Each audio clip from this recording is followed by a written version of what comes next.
ഹരേ കൃഷ്ണ. ഇനി നമുക്ക് 11ാമത്തെ ശ്ലോകം നോക്കാം. ഗോപ്യസുമൃഷ്ടമണികുണ്ടല നിഷ്കകണ്ഠ്യശ്ചിത്രാംബരാ പാതിശിഖാച്യുതമാല്യവർഷാ നന്ദാലയം സവലയാ വ്രജതീർവിരേജോർവ്യാലോലകുണ്ടല പയോധരഹാരശോഭാ. ഇനി നമുക്ക് ആ ശ്ലോകത്തിൻ്റെ പദങ്ങളുടെ അർത്ഥം നോക്കാം. ഈ ശ്ലോകത്തിലും ആ ഗോപസ്ത്രീകളുടെ വരവ് തന്നെയാണ് പറഞ്ഞിരിക്കുന്നത്. ഗോപസ്ത്രീകളുടെ വരവിൻ്റെ നടപ്പിൻ്റെ ആ അഴകാണ് വർണ്ണിച്ചിരിക്കുന്നത്. തന്നെയുമല്ല, അവരുടെ ആ വരവ് ആ രാജവീഥികളെ, അല്ലെങ്കിൽ രാജവീഥികൾ എന്നല്ല, ആ ഗ്രാമവീഥികളെ, ഭഗവാനെ കാണാൻ വരാനുള്ള വീഥികളെ പോലും അലങ്കരിക്കുന്ന ഒരു കാഴ്ചയാണ് ഇവിടെ നമുക്ക് കാണിച്ചു തരുന്നത്.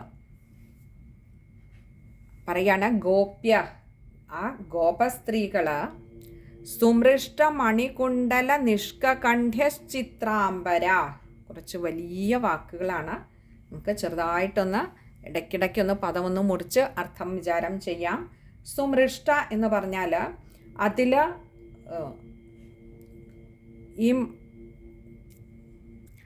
ഈ ആഭരണങ്ങളൊക്കെ അവരിട്ട് അണിഞ്ഞൊരുങ്ങി എന്ന് പറയുമ്പോൾ ഇത് അവർ നിത്യേന ഇടുന്ന ആഭരണങ്ങളല്ല. അതുകൊണ്ട് തന്നെ അതിലൊക്കെ പൊടിയൊക്കെ പിടിച്ചിരിപ്പുണ്ടാവും. അതെല്ലാം തുടച്ച് വൃത്തിയാക്കിയതിന് ശേഷമാണ് അവർ ഈ ആഭരണങ്ങൾ എടുത്ത് ഇടുന്നത്. അപ്പോൾ അങ്ങനെയുള്ള മണികുണ്ടല, കുണ്ടലങ്ങൾ എന്നാൽ കർണാഭരണങ്ങളാണ്, കാതിലിടുന്ന ആഭരണങ്ങൾ. അപ്പോൾ അങ്ങനെയുള്ളത് എങ്ങനെയാ? അത് മണി, രത്നങ്ങൾ കൊണ്ട് രത്നങ്ങൾ പതിച്ചതാണ് ഈ കർണാഭരണങ്ങൾ. അതിലെ പൊടിയും അഴുക്കുമെല്ലാം തുടച്ച് നീക്കി വൃത്തിയാക്കിയാണ് കാതുകളിൽ അണിഞ്ഞിരിക്കുന്നത്. ഇപ്പോൾ മുഖത്തിൻ്റെ കാന്തിയോടൊപ്പം ഈ കാതിലണിഞ്ഞിരിക്കുന്ന കുണ്ടലങ്ങളുടെ ഒരു കാന്തിയും കൂടിയുണ്ട് ഗോപസ്ത്രീകളുടെ ആ മുഖകാന്തി കൂട്ടുന്നതിൽ. പിന്നെയോ നിഷ്കകണ്ഠ്യ എന്ന് പറഞ്ഞാൽ കണ്ഠത്തിലും വളരെ വിലപിടിപ്പുള്ള ആ ഒരു പൊൻപതക്കം ധരിച്ചുകൊണ്ട് തങ്ങളുടെ കണ്ഠങ്ങളെയും കഴുത്തിനെയും അലങ്കരിച്ചിരിക്കുന്നവരാണ്. കഴിഞ്ഞില്ല, ചിത്രാംബരാഹ. ചിത്രാംബരാഹ എന്ന് പറഞ്ഞാൽ ചിത്രം എന്നാൽ വളരെ വിശേഷപ്പെട്ടത്, വിചിത്രം എന്ന അർത്ഥത്തിലല്ല, വളരെ വിശേഷപ്പെട്ട അമ്പരം, വസ്ത്രങ്ങൾ. അപ്പോൾ വളരെ വിശേഷപ്പെട്ട വസ്ത്രങ്ങൾ ധരിച്ചിരിക്കുന്നവരുമായ ആ ഗോപസ്ത്രീകൾ അങ്ങനെ ആ തെരുവുകളിലൂടെ നടക്കുകയല്ല, അവർ ഓടുകയാണ്. ഈ മംഗള പദാർത്ഥങ്ങളൊക്കെ കയ്യിൽ പിടിച്ചുകൊണ്ട് അവർ ഓടുകയാണ്. അങ്ങനെ ഓടുമ്പോൾ പഥി, ആ വഴിയിൽ, ശിഖാച്യുതമാല്യവർഷാഹ,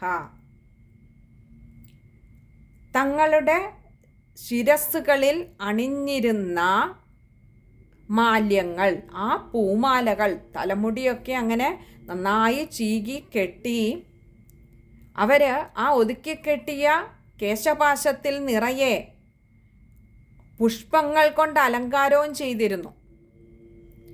അങ്ങനെയാണ് അവരുടെ ഈ ഉണ്ണിക്കണ്ണനെ കാണാനുള്ള വരവ്. അങ്ങനെ ആ വഴിയിലൂടെ നടന്നു വരുമ്പോൾ ശിഖാച്യുത മാല്യവർഷാഹ, ആ തലമുടിക്കെട്ടിൽ നിന്നും ഈ ഉണ്ണിക്കണ്ണനെ കാണാൻ പോകാനുള്ള പുണ്യം സിദ്ധിച്ച ഈ ഗോപസ്ത്രീകളുടെ പാദങ്ങളിലേക്ക് അവരുടെ ശിരസിലണിഞ്ഞ പുഷ്പങ്ങൾ താനെ പുഷ്പവർഷം നടത്തി. ഈ പുഷ്പങ്ങൾക്ക് സ്വയം തോന്നിയിട്ടുണ്ടാവാം, ഞാൻ ഇവരുടെ ശിരസിലല്ല ഇരിക്കേണ്ടത്, പാദങ്ങളിലാണ് പതിക്കേണ്ടത്, ഭഗവാനെ കാണാനുള്ള പോക്കാണ് എന്ന് തോന്നിയത് കൊണ്ടാണോ എന്നറിയില്ല. അതോ ഈ ഗോപസ്ത്രീകൾ ഉണ്ണിക്കണ്ണനെ കാണാൻ പോകുമ്പോൾ പിന്നാലെ വരുന്ന ഗോപസ്ത്രീകൾക്ക് വഴികാട്ടിയാവാൻ ആ വീഥികളെ അലങ്കരിക്കാൻ വേണ്ടിയിട്ടാണോ എന്നറിയില്ല. ഭഗവാന്റെ ആ ഗോപസ്ത്രീകളുടെ ശിരസിലിരുന്ന ആ പൂമാലകൾ അങ്ങനെ ഇവർ പോകുമ്പോൾ വഴിയിലൊക്കെ വീണു പോകുന്നുണ്ട്. ഇപ്പോൾ നോക്കിയാൽ ഭഗവാന്റെ, അല്ലെങ്കിൽ ആ നന്ദഗോപരുടെ കൊട്ടാരത്തിലേക്കുള്ള വീഥികളിലൊക്കെ പൂമാലകൾ കൊണ്ട് അലങ്കരിച്ച രീതിയിലാണ് ഇപ്പോൾ ആ തെരുവുകളൊക്കെയുള്ളത്. ആ ഗ്രാമവീഥികളൊക്കെയുള്ളത് ഇപ്പോൾ പുഷ്പാലങ്കാരം ചെയ്ത രീതിയിലാണ്. അതെങ്ങനെയാണ് വന്നതെന്ന് ചോദിച്ചാൽ, ഈ ഗോപസ്ത്രീകൾ ധൃതിയിൽ ഓടുമ്പോൾ അവരുടെ ശിരസിൽ നിന്നും വീണു പോവുകയാണ് ഈ പൂമാലകളൊക്കെ അവരുടെ പാദങ്ങളെ തഴുകി ആ വീഥികളിലേക്ക് വീണ് കിടക്കുമ്പോൾ വീഥികൾ സ്വയം പുഷ്പാലങ്കാരം ചെയ്ത് വീഥികളും അണിഞ്ഞൊരുങ്ങി നിൽക്കുകയാണോ എന്ന് തോന്നുമാറാണിപ്പോൾ കാണുന്നത്. നന്ദാലയം, ആ നന്ദഗോപരുടെ ഗൃഹത്തിലേക്ക്, ആലയം എന്നാൽ വീട്, ആ നന്ദഗോപരുടെ ആ ഗൃഹത്തെ ലക്ഷ്യമാക്കി നീങ്ങുകയാണ് ഈ ഗോപസ്ത്രീകൾ. അപ്പോൾ ആ പോകുന്ന വീഥികളൊക്കെ ഭഗവാനെ, ആ വീഥികൾ പോലും പൂമാലകൾ കൊണ്ട് അണിഞ്ഞൊരുങ്ങിയിരിക്കുന്നു അവിടുത്തെ ജനനത്തെ ആഘോഷിക്കാനായിട്ട്. പിന്നെയോ സവലയ, കൈകളിലൊക്കെ ഇപ്പോൾ കണ്ഠാഭരണം, കർണാഭരണം ഒക്കെ നമ്മൾ പറഞ്ഞു. പിന്നെ വസ്ത്രങ്ങൾ കൊണ്ടും മറ്റുള്ള ആഭരണങ്ങൾ കൊണ്ടൊക്കെ എങ്ങനെയാണ് ഗോപസ്ത്രീകൾ സ്വയം അണിഞ്ഞൊരുങ്ങിയതെന്ന് പറയുകയാണ്. ഇപ്പോൾ പറയാം സവലയ എന്ന് പറഞ്ഞാൽ കൈവളകൾ ധാരാളം അണിഞ്ഞിരിക്കുന്നവരുമാണ് അവർ. അപ്പോൾ ആ കൈവളകളും അങ്ങനെ വെമ്പൽ കൊള്ളുകയാണ്. അവ തമ്മിൽ കൂട്ടിമുട്ടി അതിൻ്റെ ഒരു ചിൽക്കാര ശബ്ദം അത് വിളിച്ചു പറയുന്നതായി തോന്നും. ആ കൈവളകൾക്ക് പോലും ഈ ഉണ്ണിയെ ഒന്ന് കാണാനായിട്ട് വെമ്പൽ കൊള്ളുകയാണോ എന്ന് തോന്നുമാറ് കൈവളകൾ എന്തൊക്കെയോ പരസ്പരം പറഞ്ഞ് പൊട്ടിച്ചിരിക്കുന്ന ഒരു ശബ്ദവും നമുക്ക് കേൾക്കാം. ഇപ്പോൾ നന്ദഗോപരുടെ ഗൃഹത്തിലേക്ക് വരികയാണ്. എന്നിട്ട് പറയാണ് വ്രജതീർ വിരേജുർ വ്യാലോല കുണ്ടല പയോധരഹാര ശോഭ. ആ വരുന്ന വരവാകട്ടെ വ്രജതീഹി എന്ന് പറഞ്ഞാൽ പ്രാപിക്കുന്നവരായി ഭഗവാന്റെ അടുത്തേക്ക് ഓടിയെത്തുകയായി അവർ. ഇപ്പോൾ ഈ ഗോപസ്ത്രീകൾ ഭഗവാന്റെ അല്ലെങ്കിൽ നന്ദഗോപരുടെ ഗൃഹത്തിലേക്ക് എത്തുകയാണ്. അവിടെ പറയുകയാണ് കൈ നിറയെ വളകളും ഇട്ടിട്ടുണ്ട്. പിന്നെയോ വ്രജതി, ആ പ്രാപിക്കുന്നവരായി അഥവാ ആ ഗോകുലത്തിലേക്ക് എത്തുന്നവരായി അവർ. പിന്നെയോ വിരേജു, രേജു എന്നാൽ ശോഭിക്കുക, വിരേജു വിശേഷിച്ചും ശോഭിക്കുന്നവരായി. കാരണം അവരുടെ ഉള്ളിൽ ഇപ്പോൾ ഈ ഉണ്ണി എന്നുള്ള ഒരു ചിന്തയുള്ളൂ. ഏതുണ്ണിയാ? നമ്മുടെ ഉണ്ണിക്കണ്ണൻ. ആ ചിന്തയോടുകൂടി പോകുന്നതുകൊണ്ട് തന്നെ അവരിൽ നിന്ന് പോലും ആ ആനന്ദം പുറത്തേക്ക് വമിക്കുകയാണ്. ആ ആനന്ദ കിരണങ്ങൾ അവരെയും കൂടുതൽ ശോഭിക്കുന്നവരാക്കി മാറ്റി, വിശേഷാൽ ശോഭിക്കുന്നവരാക്കി മാറ്റി. പിന്നെയോ അവർ വരുന്ന വീഥികളെയും അവർ അതുകൊണ്ട് തന്നെ അലങ്കരിച്ചുകൊണ്ടാണ് വരവ്. അപ്പോൾ അങ്ങനെ വിശേഷിച്ചും ശോഭിക്കുന്നവരായി. പിന്നെയോ വ്യാലോല കുണ്ടല പയോധരഹാര ശോഭ. വ്യാലോല എന്ന് പറഞ്ഞാൽ ഇളകിക്കൊണ്ടിരിക്കുക, ചലിച്ചുകൊണ്ടിരിക്കുന്നത്. എന്താ? കുണ്ടലങ്ങൾ, കർണാഭരണങ്ങൾ. അവരാ ഓടി വരുമ്പോഴും ഓടി വീട്ടിൽ വന്നപ്പോഴും ആ ഭഗവാനെ കണ്ടതുകൊണ്ട് ആ കുണ്ടലങ്ങൾ പോലും അങ്ങനെ തുള്ളിച്ചാടുകയാണ് ഈ ഗോപസ്ത്രീകളുടെ കാതുകളിൽ കിടന്ന്. പിന്നെയോ തന്നെയല്ല, ഇവരാകട്ടെ ഓടി വന്നവരുമാണ്. ഭഗവാനെ കാണാനുള്ള, ആ ഉണ്ണിയെ കാണാനുള്ള ആകാംക്ഷയോടുകൂടി ഓടി വന്നവരാണ്. അതുകൊണ്ട് ഇവിടെ വന്നപ്പോഴും ഈ കുണ്ടലങ്ങൾക്ക് ഭഗവാനെ കണ്ടപ്പോൾ ആ തുള്ളിച്ചാട്ടം നിർത്താനാവുന്നില്ല. അതങ്ങനെ ചലിച്ചുകൊണ്ടിരിക്കുന്നു. കഴിഞ്ഞില്ല. പയോധര ഹാരശോഭാഹ. പയോധര എന്ന് പറഞ്ഞാൽ പയത്തെ ധരിക്കുന്ന അഥവാ സ്തനങ്ങൾ, ആ പാല് ഏന്തിയ എന്ന് പറഞ്ഞാൽ സ്തനങ്ങൾ.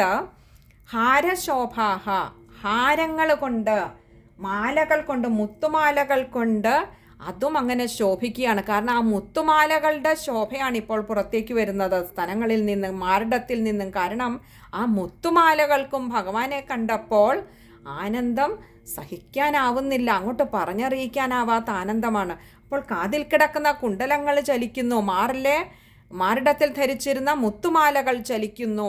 കാരണം ആ ഭഗവാനെ കാണുമ്പോൾ ആ സന്തോഷം അവരുടെ ഉള്ളിലും അങ്ങനെ തിരകൾ സൃഷ്ടിച്ചു കൊണ്ടിരിക്കുകയാണ്. അവയ്ക്കും ചലിക്കാതെ ഇരിക്കാൻ കഴിയുന്നില്ല. ആ ആനന്ദത്തിരയിൽ അവരും പെട്ടിരിക്കുന്നു. ഇപ്പോൾ പറയുകയാണ്, അതുകൊണ്ട് ഗോപസ്ത്രീകൾ എല്ലാ പൊടിയുമൊക്കെ തുടച്ചു കളഞ്ഞ് വളരെ മിനുക്കി വൃത്തിയാക്കി അതിൻ്റെ ശോഭ വർദ്ധിപ്പിച്ചുകൊണ്ട് കാതിൽ കുണ്ടലങ്ങൾ, കണ്ഠത്തിൽ ആഭരണങ്ങൾ, വളരെ പൊൻപതക്കങ്ങളൊക്കെ ചാർത്തിയിട്ടുണ്ട്. പിന്നെയോ വിശേഷപ്പെട്ട വസ്ത്രങ്ങളെല്ലാം ധരിച്ചിരിക്കുന്നു. വരുന്ന വീഥിയെ ആകെ, ആ വഴികളിലാകെ തങ്ങളുടെ തലയിൽ ചൂടിയിരുന്ന ആ പൂമാലകൾ വീഥികളെ അലങ്കരിച്ചു. അങ്ങനെ ഓടി ഓടി ഈ മംഗളദ്രവ്യങ്ങളുമായിട്ട് സാമാന്യം സ്വതവേ തടിച്ച ശരീരമുള്ള സുന്ദരികളായ ഗോപസ്ത്രീകൾ ഓടി ഇവിടെ വന്നപ്പോൾ ഭഗവാനെ കണ്ട സന്തോഷത്തിൽ ഭഗവാനെ നന്ദഗൃഹത്തിൽ എത്തിയപ്പോഴേക്കും അവരുടെ കാതുകളിലും കഴുത്തിലുമൊക്കെ അണിഞ്ഞിരുന്ന ആഭരണങ്ങൾ അങ്ങനെ അപ്പോഴും ചലിച്ചുകൊണ്ടിരുന്നു. അപ്പോഴും അഥവാ അവിടെ എത്തിയപ്പോൾ ആ നന്ദഗോപരുടെ ഗൃഹത്തിൽ നിറഞ്ഞു നിന്നിരുന്ന ആനന്ദത്തിരത്തള്ളൽ അത് അവരുടെ കർണാഭരണങ്ങളിലൂടെയും കഴുത്തിൽ അണിഞ്ഞിരുന്ന മുത്തുമാലകളിലൂടെയും അല്ലെങ്കിൽ അവരുടെ മാർഡത്തോട് ചേർന്ന് കിടന്നിരുന്ന ആ മുത്തുമാലകളുടെ ചലനങ്ങളിൽ നിന്നും നമുക്ക് വ്യക്തമായി മനസ്സിലാക്കാവുന്നതാണ്. ഇനി നമുക്ക് ആ ശ്ലോകം ഒന്നുകൂടി നോക്കാം.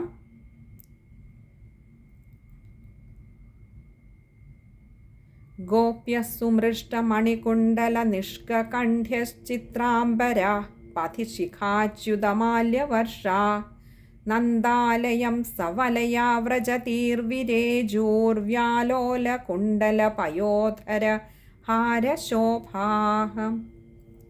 ഇവിടെ ഇനിയും ഈ ഒരു ശ്ലോകം വായിക്കുമ്പോൾ ശ്രദ്ധിക്കേണ്ടത്, ഇവിടെ ആദ്യത്തെ പാദത്തിൽ ഗോപ്യ അവിടെ ഒരു വിസർഗമുണ്ട്. രണ്ടാമത്തെ പദത്തിലേക്ക് വരുമ്പോൾ ചിത്രാംബര അവിടെയും ഒരു വിസർഗമുണ്ട്. അതേപോലെ ശിഖാച്യുത മാല്യവർഷ അവിടെയും വിസർഗമുണ്ട്. പിന്നെ വരുമ്പോൾ നാലാമത്തെ പാദത്തിൻ്റെ അവസാനം പയോധര ഹാരശോഭ അവിടെയും വിസർഗമുണ്ട്. ഇതൊക്കെ പകുതി ഹകാരത്തിൽ വായിക്കുക. പിന്നെ അടുത്തത് കുറച്ചധികം സമസ്തപദങ്ങളുള്ളതാണ്. ഇത് ചേർത്ത് തന്നെ വായിക്കേണ്ടിയിരിക്കുന്നു.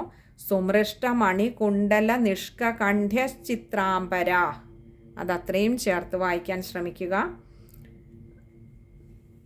പിന്നെ അടുത്തത് ഇനിയും